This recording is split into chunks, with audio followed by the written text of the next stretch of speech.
let's go to shooting guard, the top shooting guard of all time. Like, who would you pick out of everybody? So my shooting guard for my team is Steph Curry. Oh, yes. Oh, what? Yes. That surprises me, man. Yeah.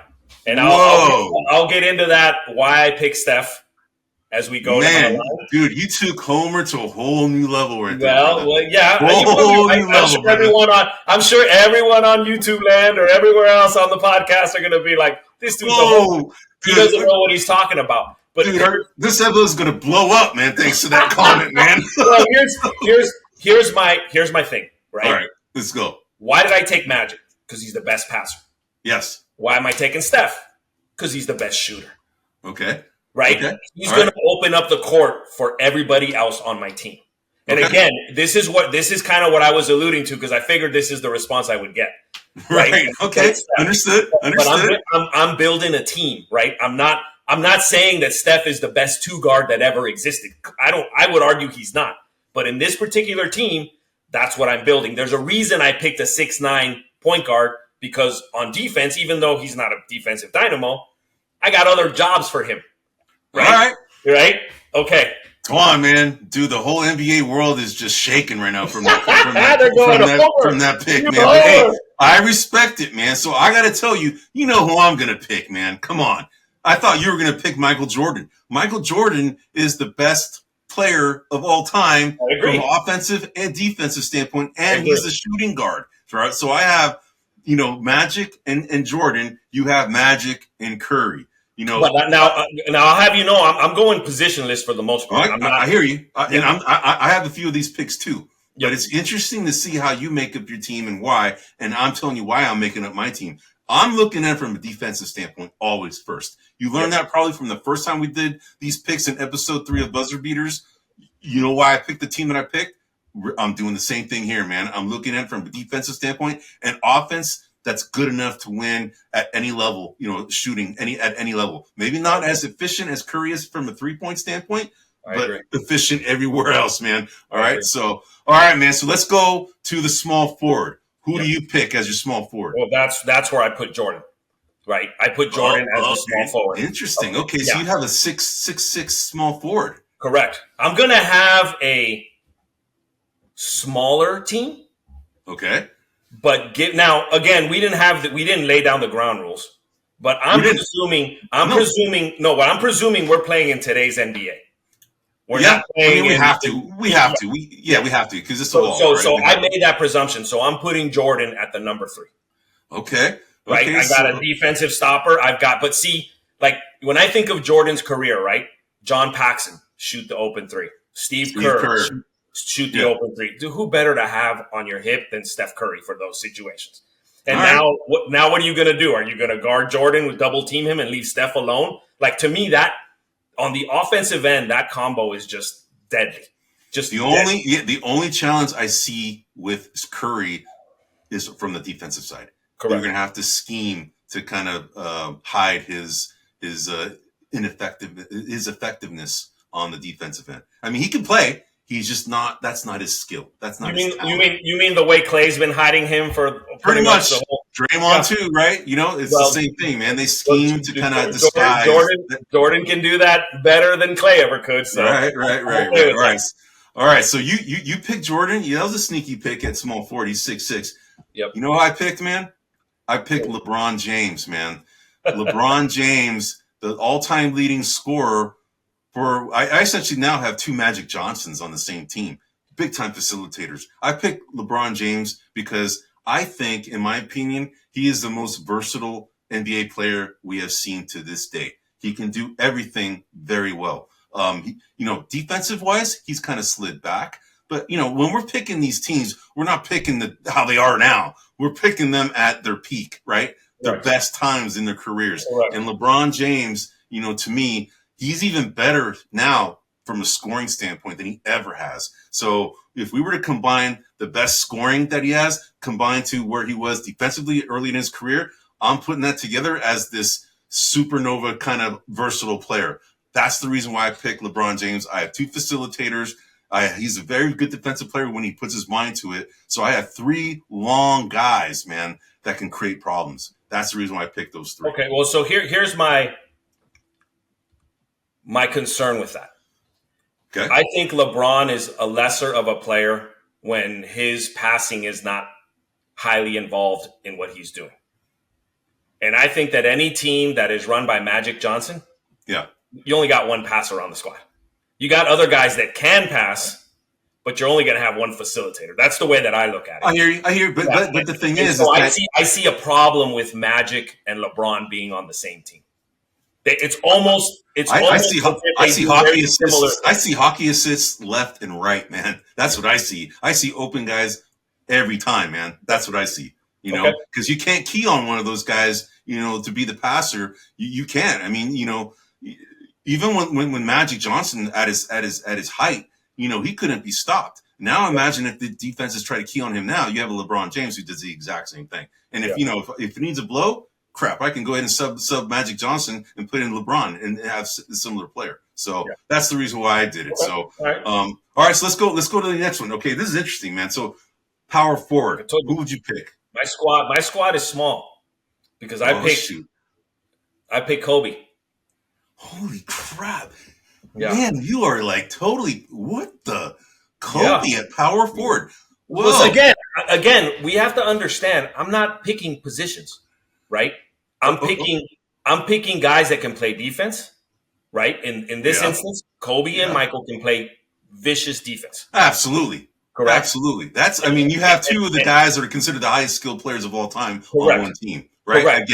I get it. And so, again, I have Magic. So Magic's 6'9", 6'10". So it isn't like I'm lacking for size. So I've got Kobe because I've got both guys that can play defense, both guys that can play offense, and then I've got shooting with Steph and it's passing with Magic. And that's the way that again, feel free to rip me apart. But that's my core. Man, dude, I mean, you're shaking up the NBA world with this commentary, man. But it's sneaky. I can see what you're doing. You're making a positionless team, correct? Right? Yes. I know what you're doing. Yeah. Okay, so this begs the question now, man. Who do you have at center? Do you have LeBron James at center, man? No. Wait. You don't have LeBron James on your team at all? No, I do not. What? Please explain. Please explain why. Well, why? You know who my center is? Okay, tell me who your center is, and now I want you to explain why you don't have LeBron on your team. Sure. So my center is Kareem. I have him as my center as well. Okay, so I need block. Okay, look, simply put, I'm building a team. Now, we're going to get into it about LeBron's great this and LeBron's great that and blah, blah this and blah, blah that. That's fine. I'm not here to argue, but you said it in your earlier, he's my glue guy. He's my versatile guy. Yeah, he's my versatile. He does a lot of things well. And again, when you look at the team that I'm building, every guy that I'm picking is arguably the best at what he does. Magic is arguably the best passer. Steph is arguably the best shooter. Michael Jordan is the best champion, right? Yeah. Kobe has drive like no other. So I'm putting Kobe on a 6'10" guy. Kobe's not backing down, right? Kobe's going to do what he needs to do. And then I've got the guy with the most unstoppable low post shot in the history of the NBA. Yep. Right? Okay. So I'm going to tell you, okay, when I'm building a team, what do I need LeBron in that particular instance? What do I need him for? Like I said, he does everything well. I picked him. I got five guys. That's why I picked him. I've got five guys that do everything LeBron does well better than LeBron. I would say I would say that LeBron's a better passer than Kobe. But he's not a better passer than Magic. Yeah, but I already have Magic and I have LeBron. So you're specializing. You're putting specialists, right? Well, not only am I putting specialists, but I'm building a team. So number one, look, Magic doesn't look for his shots. Okay. Yeah.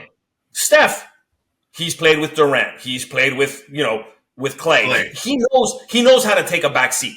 There's going to be the only ego concern I have on my team is going to be with my other three guys, with Jordan, Kobe, and Kareem. I got a potential issue there. But if we're moving and we're passing, I mean, Kareem played in the Lakers Showtime. You know he can run. You know he can do what he needs to do. Yeah. He blocked. So what I'm saying is, people are going to look at this like I left LeBron on. But when I'm looking at my team, I'm asking you, who would I put LeBron in for that would do a better job than the guy that I'm taking out? Okay, I'm just perplexed, man. That the guy that is widely considered in the argument, along with Michael Jordan, as being the greatest of all time, and you don't have him on your top 5. Well, I'm like, what? First of all, that's fine. I mean, we can again. I'm building a team. Yeah. Right. I'm building a team, and to me, I mean, we can get into this. Please. Oh, sure. So so LeBron's the greatest of all times. Okay. Consider. But LeBron hasn't made things work with teams he's built. LeBron has left teams. He left his hometown team twice. He couldn't get along with the management staff in Miami. He's over at the Lakers. Got rid of more talent than I think he took in. Playing GM. Okay. Yeah, so what I'm saying is, now I know this conversation doesn't really have anything to do with his basketball skill. But I'm thinking, imagine a guy like that and what his ego is going to do to a team of 4 other studs. Right. So to me, I look at this and I'm going, all right, Steph, he'll be low key. Magic is going to pass. Kareem's going to do the big work. He's going to get the rebound, play defense, get his unstoppable shot. My only issue is Jordan and Kobe. And then there, I think we got a little bit of alpha that pushes each other. But LeBron is going to come in and be like, "Oh, you got to go there. You got to do." His whole vibe is so. I don't subscribe to his greatness. So you're saying that his persona would get in the way of the team. I'm saying that's one aspect. Also, historically speaking, look at his actions. Look at what he's done. Right? I mean, just look at it. I mean, when he did, the announcement of going to Miami, he embarrassed his hometown team. Yeah. I love the chance that the Akron, there was Akron hates you. Yes. They started calling him Scottie Pippen. Exactly. That was awesome. Yeah. Exactly. Then he goes to Miami, where arguably you've got the best coach and GM in the NBA. Right. Arguably. And he can't manage to stay there. Why? Because he's trying to tell them what to do, and Riley's not having it. You got to go, bro. You're not telling me what to do. Wow. And so what I'm saying is, now this is all external stuff, but all of this plays into why you didn't pick him on your team. Yeah, why I didn't pick him on a team. I'm building a squad that needs to get along. And I didn't even consider any. Yeah, I didn't even consider any of these factors. You're taking it to another level. Yeah. That the dynamics of a team and how the team can function well together, and the personalities matter, right? So correct. You're saying that someone like LeBron, because of his history and what he's done in his time in the NBA in disrupting teams to get the way he wants the team to be built and will do it at any cost, has created problems for that team wherever he goes and whenever he leaves it. Exactly. I mean, you look at today, right? He's leveraging every bit of power he has to get Bronny on an NBA team. Yeah. If Bronny's last name wasn't James, dude, he wouldn't even be at the freaking combine. I mean, come on. Wow. Wow. Toine, dude, this is gonna blow up, man. I'm just telling you, bro. Like, look at him, Wow. They're saying he's 6'4". They measured him. He's barely over 6'1". Wow. He doesn't. So what I'm saying is, you look at that personality trait. LeBron is a master. If you ask me what LeBron's greatest skill is, passing. LeBron's greatest skill is enhancing and protecting his brand. Whoa. That's his greatest skill. All right, man. You're preaching, man. He's taken care of himself, so he can play for 20 plus years. Right. He's leveraged every bit of power that he can to hold organizations hostage to make sure that they do what he wants to do, and even when they do, they end up more than not being successful. Wow.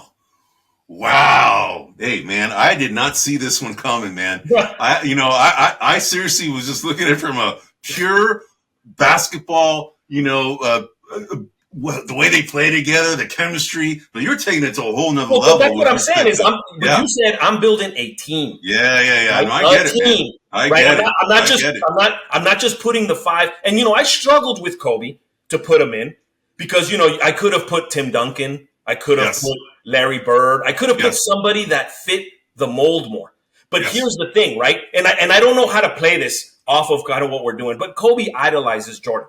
So the presumption would be that he would still idolize Jordan in this scenario, right? That would, so he's not going to challenge Jordan to the nth degree. He'll challenge him to a limit, but ultimately he'll defer to whatever Michael wants. And you say that LeBron would probably challenge Jordan in this scenario. He would. I don't see. That's the thing about LeBron. I don't know if he'd outright challenge him, but he'd do it in a way that breaks team chemistry. Like he'd like go around him and say this or say that, like just stuff that gets people upset. You know, like why is this dude saying this? Why didn't he say it to my face? Type of situation. Right. I don't want to. Obviously, I don't know LeBron at all. But I'm saying, but hey, these are all the points I get from him. You're not. I mean, you're bringing up points that are considered factual in how things were handled, but there's always nuances to all this stuff. But I can see why your argument is there. It's valid.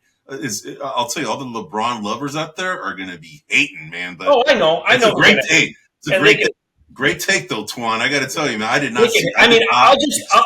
I'll ask you this, Eddie. I'll ask you this. Okay. Knowing what you know, you're an owner, Matt. Yes. I make you an owner. Knowing what you know about what LeBron has done. Yes.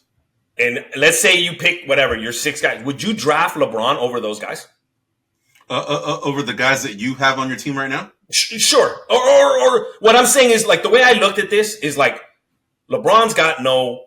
Now, loyalty is a strong word because it goes both ways and we can get into it. But LeBron's left organizations in the dust. He's told organizations what to do and not allowed certain people in the organization to do their job. What I'm saying is, if you know all of these things, why in God's name would you pick him as your cornerstone? Okay, so you're like, if you knowing what you know about his game and his legacy and how things kind of worked out and how he built the teams and kind of the way he left Cleveland and had this show, the decision and creating a total scene about where he's going, right? And then do you think the owner of Cleveland likes LeBron? Do you think Pat Riley likes LeBron? Respects him, likes him, probably not. No. Respects him, yes. Of course. Everybody respects his game because I'm not saying he's a stiff. But what I'm saying is, when we're talking about the nuance of greatness, right? There's a lot of these things that matter. I hear you. Do I think that Steph is more talented than LeBron? No. But I know that when the Warriors got Durant, Steph bowed out. He said, "Do what you got to do." Steph showed the wherewithal to say, "Hey, in order for this to work, one of us is going to have to be not the alpha." And so to me, I'm looking at that, and I look at Magic, and Magic in his happy-go-lucky way. Now, Magic's alpha, but he kills you with kindness and kills you with a smile, and so those two guys at the whatever, if you want to call them the 1-2, those are guys that aren't going to ego trip. My only ego trips are probably Jordan and Kareem, and them figuring out what's what. But Kareem played with Worthy. Kareem played with Magic, who was a large presence. He proved that he could do it. But who? LeBron played with Kyrie, probably the guard with the best handles in the league. Yes. And what Kyrie went running, like he got shot out of a cannon. I agree. Damn. Pippen never leave the Bulls? Yeah. Like that's what I'm saying. I look at this and I'm going, dude, your behavior is that in a way where you make your team feel a certain kind of way. I hear you, man. I hear you. Man, dude, I mean... Hey everybody, this is Big John from Grumblings Media, and I just want to say thank you for watching our content. If you want to support our efforts here at Grumblings Media, just smash the subscribe button right here, totally free, or just go ahead and consume more of our great content.